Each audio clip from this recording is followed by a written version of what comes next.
La producción de Otra Mañana se comunica con los nuevos Motorola Edge 60 Pro y Motorola Edge 60 Fusion. Hello, Moto.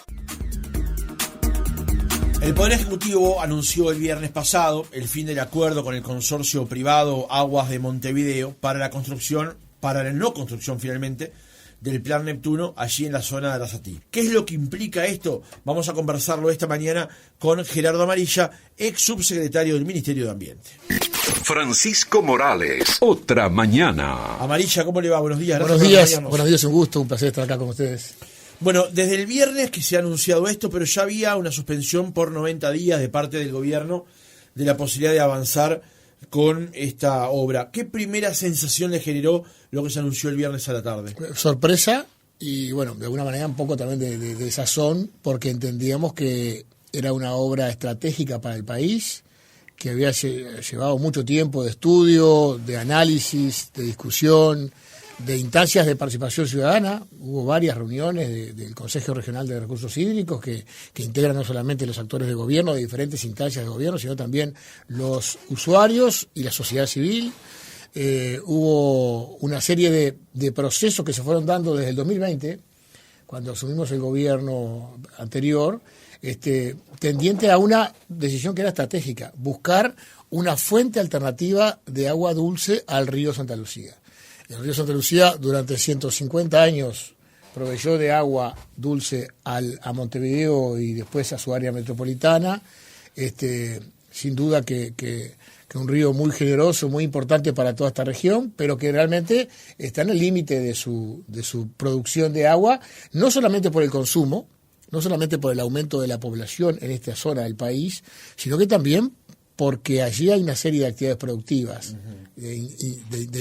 productivas, intensamente productivas, que consumen mucha agua, que utilizan mucha agua, que generan incluso algunas consecuencias en la calidad del agua, que evidentemente requería una decisión estratégica, que incluso es un proyecto antiguo, que hace años que está en OCE, Arasatí, pero de alguna manera en la elección del 2019 se propone en el plan de gobierno buscar una fuente alternativa, que es después lo que sucede en la administración que empieza en el 2020.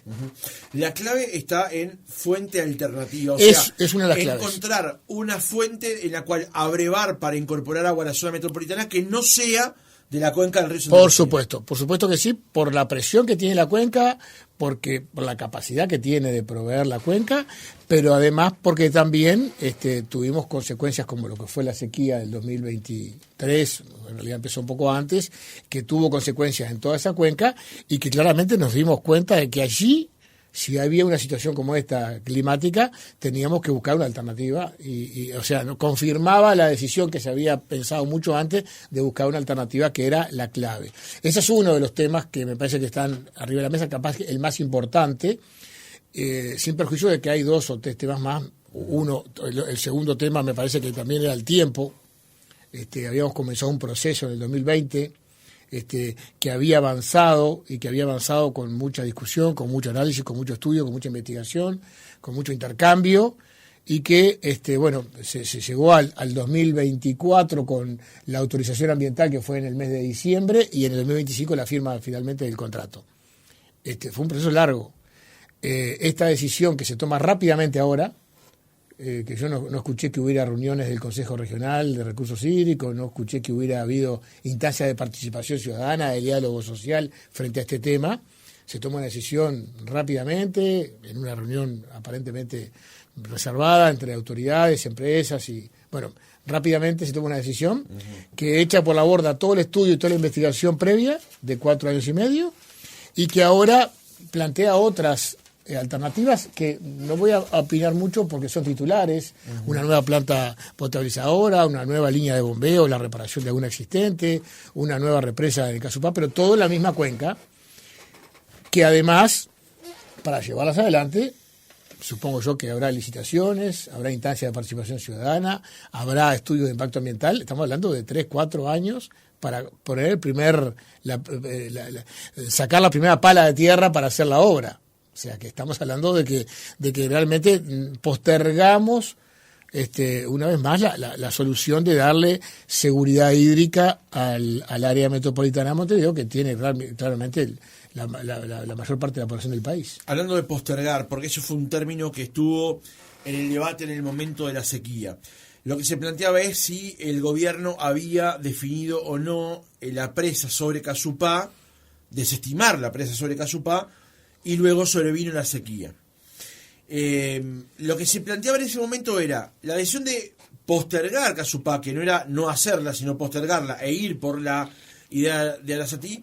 Igualmente implicaba que si se hubiese acometido la obra de la presa de Casupá, cumpliendo todos los pasos, la Casupá no hubiese estado pronta para ayudarnos en la sequía. No hubiera estado pronta y no hubiera resuelto, que tal vez con las precipitaciones que hubo en la zona, tal vez tampoco hubiera contribuido en algunos días más de disponibilidad de agua, pero no hubiera sido una solución de fondo para la sequía que vivimos en el 2023. Pero además, un tema muy importante, nunca se desestimó Casupá, al punto tal de que acá hay que ver también no solamente los anuncios, las declaraciones, sino también las decisiones jurídicas, y en este caso decisiones legales, que hubo tanto del directorio de OCE como del Parlamento cuando se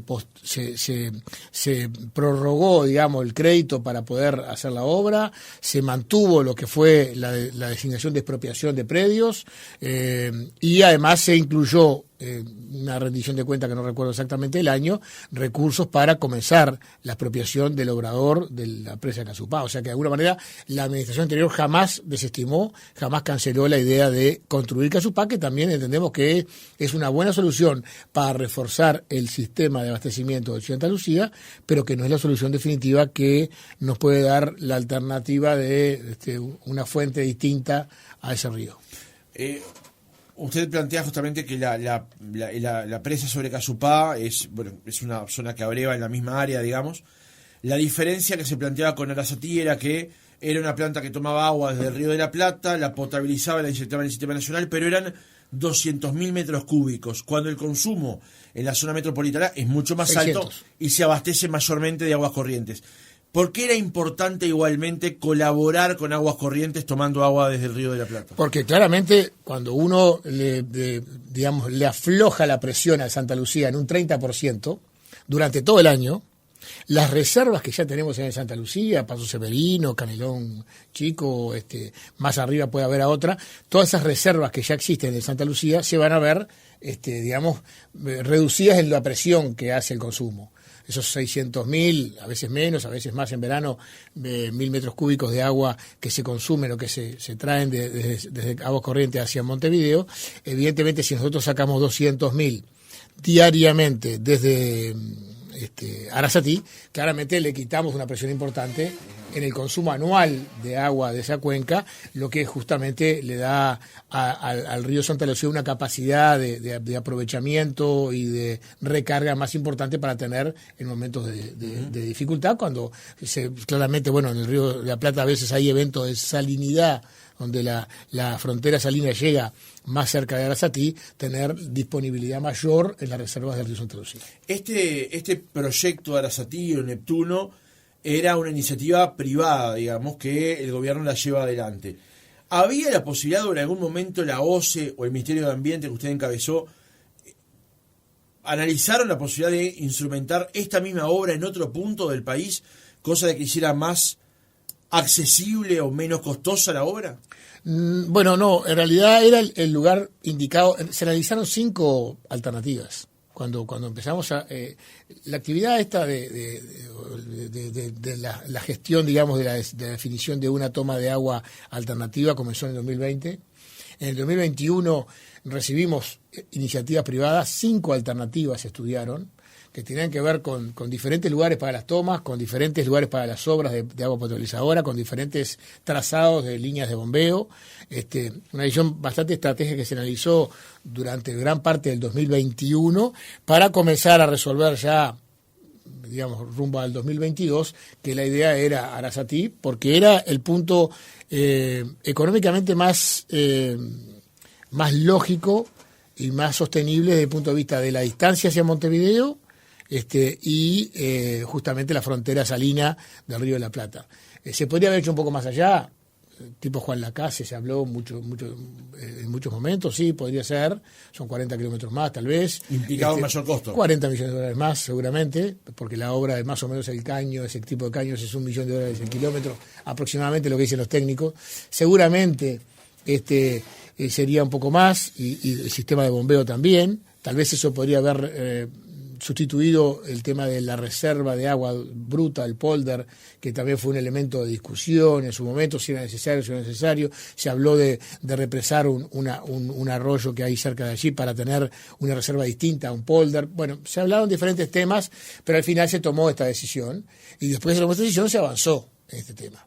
Y se hicieron los estudios de impacto ambientales, y se hicieron las instancias de participación ciudadana, tanto en lo que es el Consejo Regional de Recursos Hídricos, de Cuenca, digamos, del Río de la Plata, como después la audiencia pública de precepto que establece la Ley de Impacto Ambiental. O sea, se hicieron todas las etapas, se cumplieron con todas las etapas establecidas por la Constitución y la ley.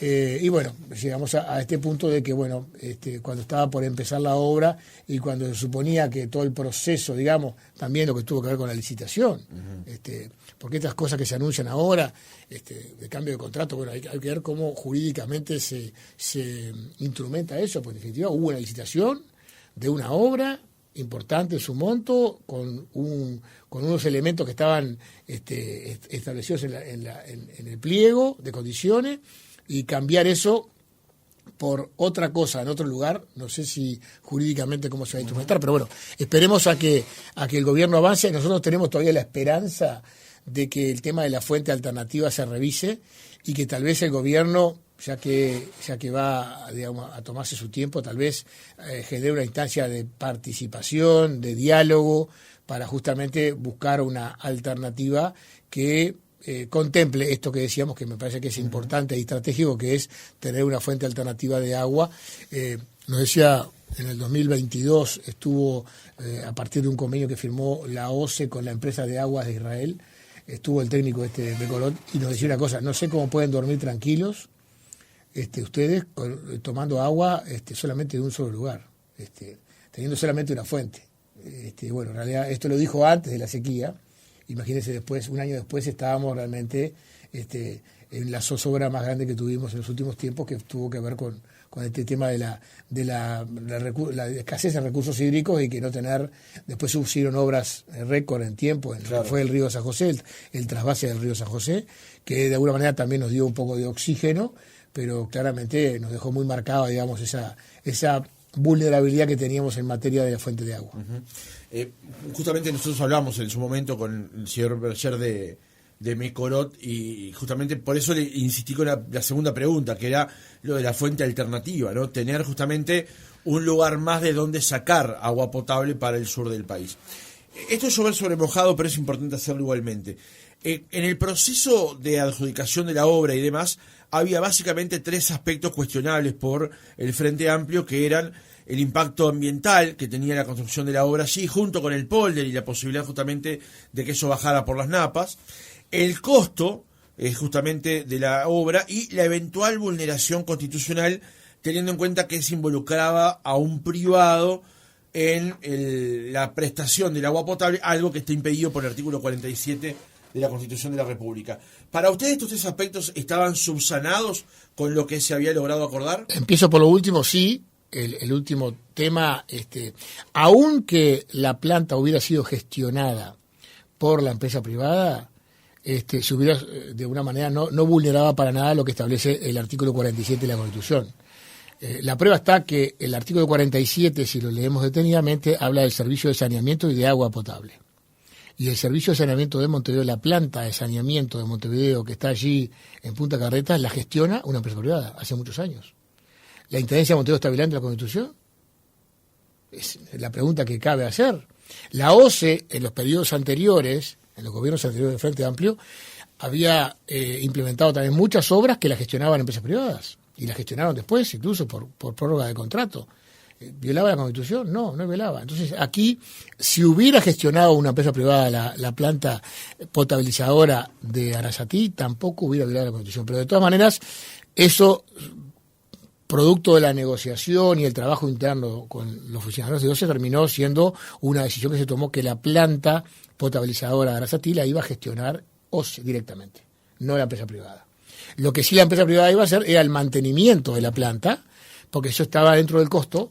La construcción, se le pagaba una cuota durante 17 años y medio después de finalizada la obra, y se le pagaba el costo de la obra más el mantenimiento y además el costo de la energía en la toma de agua. O sea que se pagaba muchas cosas que después obviamente no se iban a tener que suponer, digamos, un costo adicional para OCE. O sea que eso estaba resuelto.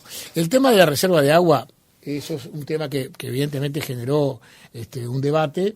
En realidad la reserva de agua bruta suponía reservar agua dulce en un polder que además iba a estar impermeabilizado en las proximidades de la planta para poder tener agua dulce en el momento de que hubiera salinidad. O sea, cuando no se podía tomar agua del río de la Plata directamente, se tomaba del polder. Esa agua iba a ser potabilizada e iba a ser entregada en nuestros hogares como agua para beber. ¿Se supone que esa agua podría contaminar la napa freática del Raigón? ¿A alguien le cabe la idea de que eso podría contaminar, el agua del río de la Plata podría contaminar la napa freática del Raigón, que ya tiene otros problemas, como agua bruta para consumir, y que es la presencia de arsénico? No, en realidad me parece que si estamos pensando en eso, bueno, capaz que entonces tenemos que eliminar todos los tajamares y azudes del país, porque en definitiva son reservas de agua que se han construido para actividad productiva de cuencas superficiales que podrían contaminar las cuencas subterráneas de cada lugar del país. Me parece que tendríamos que eliminar incluso las represas del Río Negro, que en definitiva hoy tienen una reserva de agua importante para la generación de energía eléctrica del país. Me parece que es una visión un poquito extremista, que el agua pueda contaminar el agua. Y la tercer tema... El costo de la obra. El costo de la obra, bueno, en realidad el costo de la obra era importante porque incluía no solamente lo que es la responsabilidad de la obra que le hacía la empresa, pasaba lo que pasaba, se hacía cargo de toda la obra. Nosotros le íbamos a pagar después, digamos, en definitiva, todo lo que tiene que ver con el costo de la financiación en plazo de 20 años, 17 años y medio, después de terminar la obra, lo íbamos a pagar, digamos, con ese costo, y el mantenimiento y la energía para la toma. Se está diciendo hoy, los anuncios, que la obra que se estaría construyendo en Aguas Corrientes sería un costo similar, que habría algún ahorro, sin contar la represa de Casupá, el ahorro. O sea que si contamos la represa de Casupá, capaz que no va a haber ningún ahorro, al contrario, capaz que gastamos mucho más. En este caso yo no me gustaría hablar mucho de números, habría que esperar a que termine todo este proceso a ver si terminamos ahorrando o terminamos gastando mucho más. Pero ¿dónde radicó la resolución de que la planta se hiciera financiada de esta manera y no, como se proponía, por ejemplo, desde el propio sindicato, de que el Estado tomara deuda que la tomaba barata y la pagara 100% la OCE? ¿Por qué se eligió ese mecanismo de financiación de largo plazo y no uno de más corto plazo financiado directamente por el Estado? Ahí fue una definición en la que obviamente intervinieron básicamente no solamente la gente de OCE, sino también ahí el Ministerio de Economía y OPP, y se llegó a la conclusión por parte de los técnicos en materia de financiamiento que este financiamiento era mucho más barato y de mucho menos riesgo que el otro, que era tomar deuda, que después la deuda no incluía el mantenimiento de la obra, no incluía la toma de energía, el gasto de energía, y que cualquier riesgo que hubiera en el proceso de construcción de obra, el Estado iba a tener que hacer cargo de esos riesgos. O sea que de alguna manera allí hay otros elementos que estaban arriba de la mesa, que se pusieron en la balanza y que suponían que esta financiación, claro, con todo lo que significa el costo que se va a pagar, pero en el transcurso de 20 años, ¿no? Uh-huh. Si se hubiera pensado en aquellos 300 millones originales que se hablaba y cuánto hubiera salido pagarlos después con intereses a organismos multilaterales, yo sé que se diluye con toda la deuda externa, pero tal vez, capaz que era mucho más dinero en 20 años, ¿no? Uh-huh. Amarilla, cuando usted asumió como subsecretario de Ambiente, lo hizo acompañando al por entonces ministro Adrián Peña. ¿Sí? La definición de la asunción se hizo justamente en el local de Aguas Corrientes, porque la señal que pretendían dar tanto usted como el señor Peña era una visión con respecto al tema del agua potable, que resultaba ser un tema problemático porque estábamos expuestos, digamos, Años después pasó lo que pasó, además. La pregunta es por qué el proceso fue tan largo entonces, por qué se tomó o por qué pasó tanto tiempo entre que se decidió acometer la obra y que se firmara el contrato poco tiempo antes de que terminara el gobierno anterior. En realidad, en el 2020 asumimos en agosto del 2020, en septiembre comenzamos las reuniones por este tema. Durante el 2021 recibimos las iniciativas privadas, algunas creo que fue en enero, y comenzamos a estudiar las diferentes iniciativas. Se mantuvieron reuniones permanentes en el edificio de presidencia, en la torre ejecutiva, me acuerdo, en el piso 11, permanentes con integrantes de OCE, el Ministerio de Ambiente, otros actores que algunos participaban de forma permanente, algunos según el caso, como Corporación para el Desarrollo, como OPP, Ministerio de Economía, Obras Públicas también intervino. Estuvimos trabajando durante todo el 2021 en la definición de qué obra se iba a hacer, junto con OCE. En el 2022 fuimos al Parlamento en una régimen de Comisión General a la Cámara de Diputados, fuimos interpelados por la Cámara de Senadores y por la Cámara de Diputados, fuimos a comisiones de ambiente de ambas cámaras. No es para poner excusas, pero teníamos la pandemia en el medio, y todos los esfuerzos, todos los recursos, toda la atención estaba destinada a la situación sanitaria de la población, y después comenzamos a tener la sequía, que en el enero del 2023, me acuerdo, la sequía comenzaba por un tema vinculado fundamentalmente al tema productivo, otro año más de sequía productiva, pero después rápidamente se extendió a lo que fue el consumo, con problemas no solamente en Montevideo y zona metropolitana, sino me acuerdo que en Nueva Albesia, en La Valleja, en Bichadero, en Rivera, en diferentes lugares del país comenzaban a soltar alarmas de problemas de consumo de agua para... Todo este tipo de cosas nos distrajeron de la tarea principal, pero de todas maneras se siguió avanzando con el grupo de trabajo, al punto tal de que en el 23, en mitad del año 23, recibimos la viabilidad ambiental de localización del proyecto. Oficialmente OCE se hizo la licitación de la obra por parte de OCE, que también lleva su tiempo y sus plazos. Luego se comenzó con el estudio de impacto ambiental, que en realidad ingresó en enero del 24 al Ministerio de Ambiente, el estudio de impacto ambiental, y luego durante todo el 24 se hizo los estudios de impacto ambiental con todas las instancias de participación ciudadana que hablábamos, para terminar resolviéndolo a fines del 24. O sea que si uno mira la línea del tiempo y todo lo que se hizo en el medio, dice, bueno, se demoró mucho, sí, porque el Estado demora mucho. En el medio también tuvimos una acción judicial, una acción de amparo, que también supuso una suspensión de los avances de los trabajos.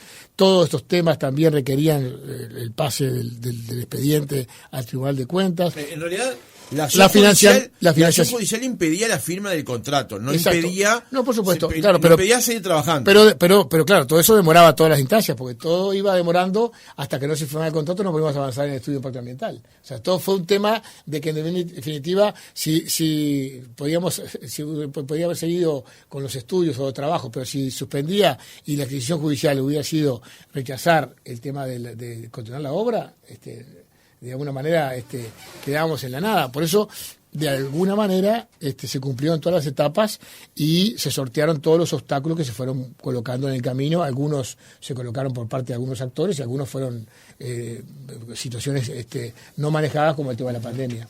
Pero más allá de eso, digamos, hoy, visto lo visto, y que la obra, al fin y al cabo, no se va a hacer, digamos, ¿hay alguna autocrítica con respecto a tal vez deberíamos haber ajustado más los clavijas sin duda en determinados momentos para que esto fuera más rápido y que sin duda ya que hubiese habido algún grado de concreción o en la administración anterior, o ahora ya ahora ves una pala mecánica removiendo la tierra? Empezando por el presidente de la República, Luis Lacalle Pou, siguiendo por todas las autoridades que intervinieron de alguna manera en este proceso, a todos nos quedó el sabor de que tendríamos que haber sido mucho más rápidos, mucho más ágiles, pero claro, todos los pasos llevan su tiempo y todas las oficinas y todos los técnicos y todas los que intervinieron, que fueron muchos, tenían sus tiempos y bueno, y a veces eso conspiró contra tener una resolución mucho más rápida. Teniendo en cuenta que hay toda una inteligencia acumulada en el tema, digamos, esto igualmente va a quedar arriba de la mesa. En algún momento es probable que el Uruguay tenga que resolver una toma de agua, sin duda, como decíamos, alternativa al río de la sin duda que sí, y yo lo que más allá, yo lo que esperaba de alguna manera en algún momento cuando empezamos a escuchar anuncios de la suspensión del proceso y de la postergación, pensamos que iba a haber una solución en el sentido de buscar, vamos a tomar la toma de agua alternativa y vamos a cambiar algunos aspectos del proyecto. Tal vez no el lugar de la planta potabilizadora, capaz que no la reserva de agua bruta, capaz que el tema del mono relleno de lodos. Hay temas que podrían haberse cambiado, el trayecto de la línea aductora, podría haberse cambiado muchos temas del proyecto. Pero la toma nos parecía que era estratégica, fundamental e imprescindible. En ese lugar, o tal vez en otro, tal vez más al oeste, pero en definitiva era importante la toma alternativa porque me parece que es un tema de una decisión que los que miran de afuera y han estudiado esto con mucha experiencia nos dicen que es fundamental. Le hacía esa pregunta porque usted escribió en su cuenta de X la semana pasada: descartar a Arasatí supondría desperdiciar, esto todavía usted lo escribió antes de que se definiera lo del viernes, claro, ¿no? Descartar a Arasatí supondría desperdiciar mucho trabajo, estudios e investigación de una fuente alternativa de agua dulce para el área metropolitana. Fortalecer el sistema Santa Lucía es importante. Una fuente alternativa es imprescindible. Absolutamente. Lo creí desde el primer momento y por eso tanto esfuerzo, tanto trabajo y tanta dedicación a este proyecto que hizo el gobierno y que realmente nos da mucha pena que esto pueda quedar por el camino. Y lo digo en condicional porque todavía tengo esperanza que el gobierno actual, las autoridades actuales, reconsideren un poquito la situación y tal vez no sean tan drásticos en esta definición que se dio públicamente de cancelar el proyecto. ¿Realmente alberga esa posibilidad? Yo tengo la esperanza. Hasta que no me doy cuenta que ya esto el gobierno combatía esta idea desde que era oposición. Sí, pero soy abogado. Hasta que no tenga un documento escrito, hasta que no haya un acto jurídico que cancele todo esto, son anuncios de prensa, son declaraciones. Pero lo hizo con el consorcio al lado. Sí, está bien, pero en definitiva es el presidente de la República que tiene que firmar la cancelación. Y bueno, esperemos que el documento nos dé a mano los argumentos tan importantes de por qué esto. La semana que viene hay una instancia prevista en la Cámara de Diputados, en la Comisión de Ambiente, creo que es el día 4 de agosto, donde van a concurrir las autoridades seguramente a declarar sobre este tema y a informar a los legisladores. Ahí nos podremos enterar en definitiva de cuáles fueron los argumentos para tomar esta decisión y bueno, cómo se va a instrumentar, si se instrumenta. Ayer Emiliano Cotelo le preguntó en Radio Mundo al titular del consorcio qué aprendizajes le dejaba este proceso. Allí él respondió, obviamente con la diplomacia que requiere el caso por su posición, el tema de las inversiones y las empresas. ¿Cómo ve usted la actitud del consorcio? Teniendo en cuenta que el consorcio fue el que propuso esta idea, trabaja 2 o 3 años con el gobierno espalda con espalda para llevarlo a la práctica, luego ocurre un proceso de suspensión de 90 días y en ese proceso se acuerda cancelar su propia iniciativa, la cual había sido avalada por el gobierno, por el Tribunal de Cuentas, por una licitación, por un llamado de intereses, y además ahora acomete otra serie de obras que no sabemos al día de hoy, por lo pronto, el impacto financiero que esas obras puedan tener. ¿Cómo ve la actitud del consorcio? Lo entiendo. Ninguna empresa se puede dar el lujo acá de enfrentarse al Estado y ser independiente del Estado en su gestión y en este caso en su trabajo con lo que suponen las obras públicas en este país. Lo entiendo. Y bueno, de alguna manera también estamos a la espera de los procesos, las definiciones que se digan después, porque el cambio de obra, el cambio de lugar de la obra, no supone un cambio de contrato. Seguramente va a tener que haber llamados públicos nuevamente a licitación. Uno no puede licitar un edificio en Ciudad Vieja y antes de empezar a construirlo anular esa licitación y cambiar esa obra por una plaza en La Teja. Son obras distintas, en lugares distintos. Me parece que ameritaría capaz otro proceso licitatorio y también instancias de diálogo y participación y, por supuesto, que ni descontar estudios de impacto ambiental nuevos. Para mencionarle a la audiencia, las empresas integrantes del consorcio son Ciemsa, FAST, SACEM y Berques. Una última pregunta para cerrar la nota, Amarilla.